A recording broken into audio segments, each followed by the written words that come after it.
Hello, and welcome to another session of using Blender for video editing. And this is our fourth video looking specifically at the graph editor and the neat things we can do with it.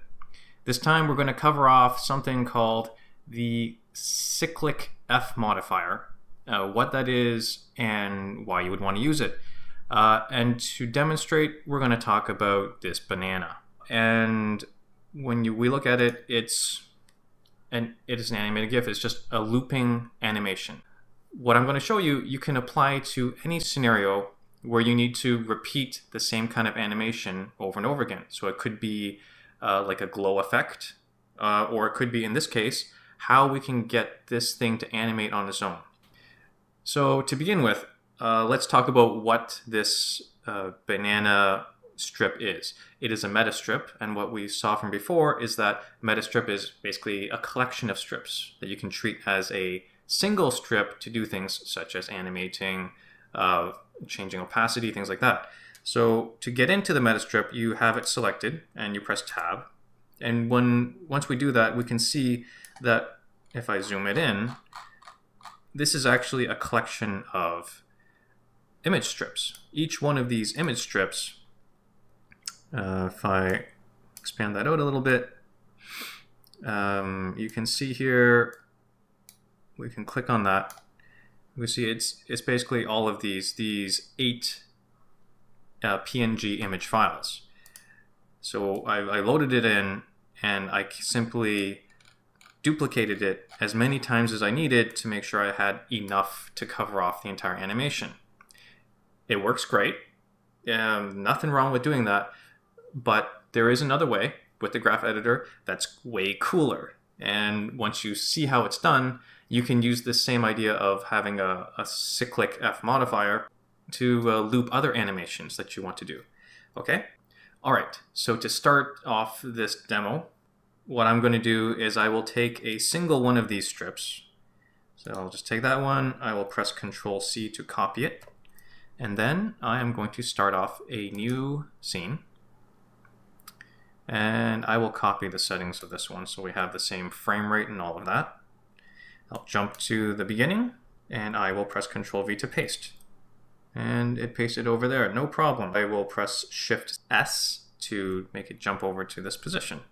Okay, so now we have our one image strip. So if I play, I'm not going to play that. What I'll do is I'll just scrub through it. And you can see it is just those 8 frames and then nothing else. So the first thing we're going to do is stretch it out so it goes for the entire scene length.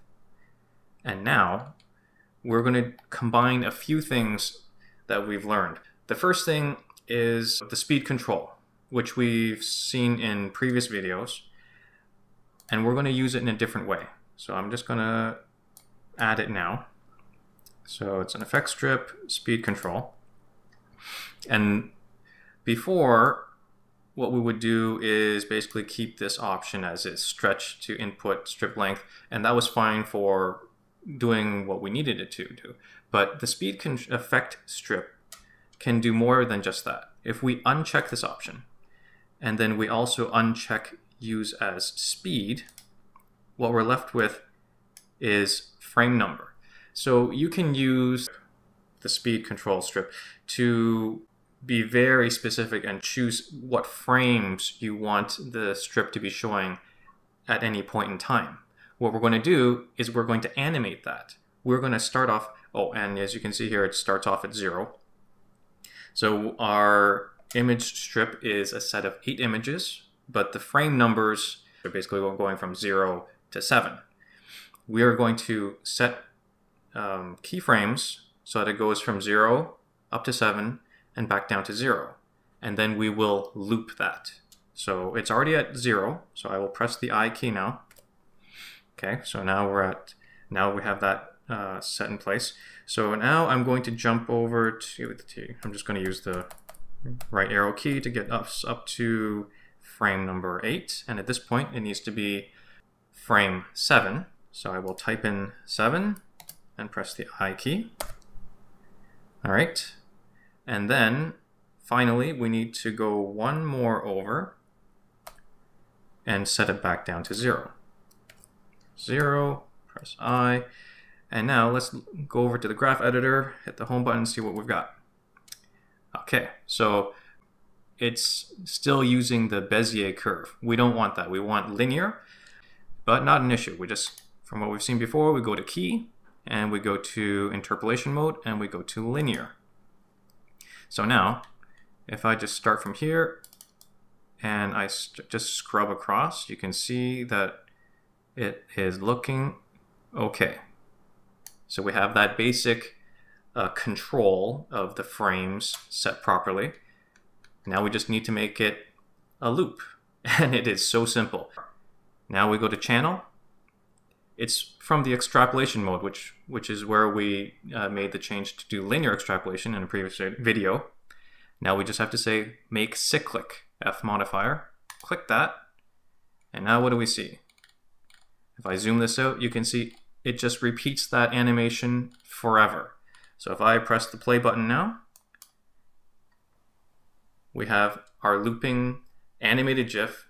Don't need to make multiple copies and string them together, or like I did in previous video, to turn it into a meta strip and do it that way. All right, so that's it for today. I mean, we did cover a lot, actually. So seeing how you can use the speed of control effect strip in a different way, keyframing that, and then taking those keyframes and turning it into a loop by making use of this special extrapolation mode to make cyclic. But now that you've seen that, you know you can apply that to other things like a blur, like actually the blur is the only thing that comes to mind right now, but I'm sure you can get creative and think of other things to do with it. So that's it for today. Hope you enjoyed that. If you liked it, again, please do give it a like, subscribe if you want to see more content, and we will see you next time. Thanks, and bye now.